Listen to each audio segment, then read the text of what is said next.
আজকের এই যোগদান অনুষ্ঠানে আপনারা জানেন যে ধারাবাহিকভাবেই জাতীয় নাগরিক পার্টির এই যোগদান অনুষ্ঠান চলমান আছে এবং সামনেও আরো অনেকেই যুক্ত হবেন। আপনারা আরো দেখতে পাবেন অনেকেই নতুন করে জাতীয় নাগরিক পার্টিতে। আজকে আমাদের সাথে যুক্ত হয়েছেন ওয়ারিয়র্স অফ জুলাইয়ের কেন্দ্রীয় নেতৃবৃন্দ, যারা জুলাই গণঅভ্যুত্থানে আহত হয়েছিলেন, যারা সর্বোচ্চ আত্মত্যাগ করেছিলেন এই জুলাই গণঅভ্যুত্থানকে সফল করার জন্য এবং ফ্যাসিবাদ থেকে এই দেশকে মুক্ত করার জন্য। তারা আবারও বাংলাদেশকে একটি নতুন বাংলাদেশ বিনির্মাণের জন্য, গণভোটের রায় বাস্তবায়নের জন্য এত আত্মত্যাগের পরেও তারা এখনো রাজপথে আমাদের সাথে সক্রিয় থাকতে চান। তারা দেশের মানুষের জন্য কাজ করে যেতে চান। এটা আমাদেরকে সবসময় প্রেরণা দিবে। আমাদের সাথে আজকে যুক্ত হয়েছেন তুরস্কের একটি বিশ্ববিদ্যালয়ের প্রফেসর ডক্টর মোহাম্মদ নাদিমুর রহমান। তিনি দেশের বাইরে থেকেই যুক্ত হচ্ছেন। আমাদের সাথে আজকে যুক্ত হচ্ছেন অধ্যাপক এমএএইচ আরিফ স্যার। তিনি একজন বীর মুক্তিযোদ্ধা এবং অনেকগুলো শিক্ষা প্রতিষ্ঠানের পৃষ্ঠপোষক গাজীপুরে। সিনিয়রদের অংশগ্রহণের মধ্যে দিয়ে তাদের অভিজ্ঞতাকে কাজে লাগিয়ে জাতীয় নাগরিক পার্টি এগিয়ে যেতে চায়। আমাদের সাথে আজকে যুক্ত হচ্ছেন ঐতিহাসিক ফরাইজি আন্দোলনের নেতা হাজী শরীয়তুল্লাহর উত্তরসূরি আব্দুল্লাহ মোহাম্মদ হুসাইন ভাই। জাতীয় নাগরিক পার্টি এই অঞ্চলের দীর্ঘ সময়ের যেই মুক্তির লড়াইয়ের যারা নেতৃত্বে ছিলেন, তাদেরকে আবার একসাথে করছে এক নতুন বাংলাদেশ বিনির্মাণের জন্য। আপনারা জানেন আমাদের বর্তমান সময়ের যে চ্যালেঞ্জগুলো, এই চ্যালেঞ্জগুলো মোকাবেলার জন্যই বাংলাদেশের বিভিন্ন পর্যায়ের মানুষ, বিভিন্ন পর্যায়ের রাজনীতি সচেতন ব্যক্তিবৃন্দ জাতীয় নাগরিক পার্টিতে যোগ দিচ্ছেন। এর মূল কারণ হচ্ছে গণভোটের রায় বাস্তবায়ন এবং একটি নতুন বাংলাদেশ বিনির্মাণ। আমরা ভেবেছিলাম এবং আমরা বর্তমান সরকারি দল থেকে তখন প্রতিশ্রুতিও পেয়েছি যে তারা জুলাই সনদ বাস্তবায়ন করবে, গণভোটের রায় বাস্তবায়ন করবে। কিন্তু এখন আমরা দেখছি যে তারা জাতির সাথে প্রতারণা করেছে এবং সেটা তারা বুক ফুলিয়ে সংসদে দাঁড়িয়ে তারা বলছে। এটা জাতি হিসেবে আমাদের জন্য অত্যন্ত লজ্জাজনক। আমরা দেখেছি যে বিগত সময়ে যারাই এইভাবে প্রতারণার আশ্রয় নিয়েছে, রাজনৈতিক প্রতারণার আশ্রয় নিয়েছে জনগণের সাথে, তারাই জনগণের দ্বারা নিক্ষিপ্ত হয়েছে। তারা এই দেশে বেশি দিন টিকতে পারেনি।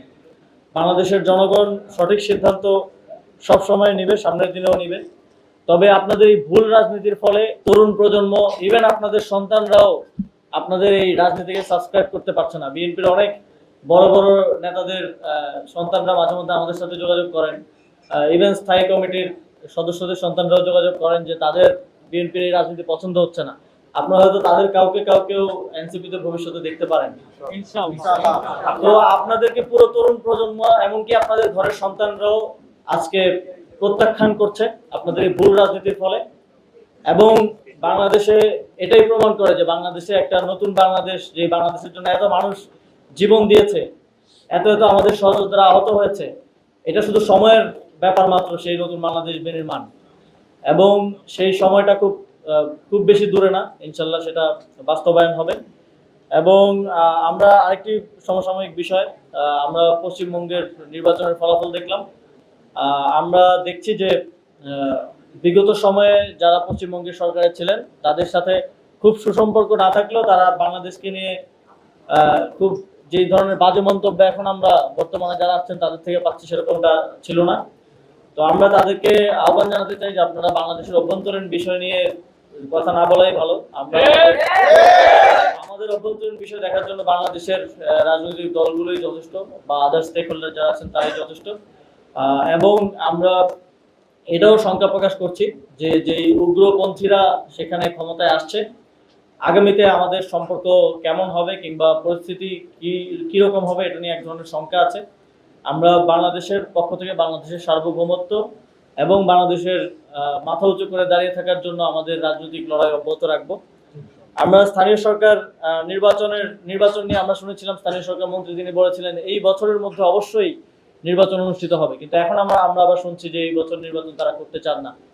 আমরা দেখছি যে হুসেইন মোহাম্মদ এরশাদ যেমন সারা দেশে প্রশাসক নিয়োগ দিয়ে রাষ্ট্র পরিচালনা করেছিল, তারেক রহমান ঠিক এরশাদের মতোই রাষ্ট্র পরিচালনা করতে চাচ্ছেন। গণতন্ত্রকেই তাদের একমাত্র রাজনীতির বস্তু হিসেবে ব্যবহার করেছেন বিগত 17-18 বছর, কিন্তু নির্বাচিত হওয়ার পরপরই তারা গণতন্ত্র ভুলে গেছেন।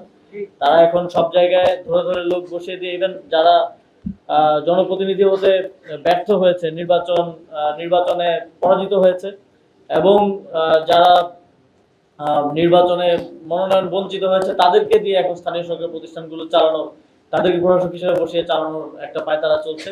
আমরা আহ্বান জানাবো সরকারকে যে আপনারা দ্রুত নির্বাচনের মাধ্যমে আবারও স্থানীয় সরকারের যে অচলাবস্থা আছে সেটা ভেঙে জনগণের যে সেবার যে কাজ সেটা অব্যাহত রাখার জন্য স্থানীয় সরকার নির্বাচন আয়োজন করুন এবং এরশাদের মতো দেশ চালালে এরশাদের মতো পরিণতি ভোগ করতে হতে পারে, সেটাও মাথায় রাখবেন।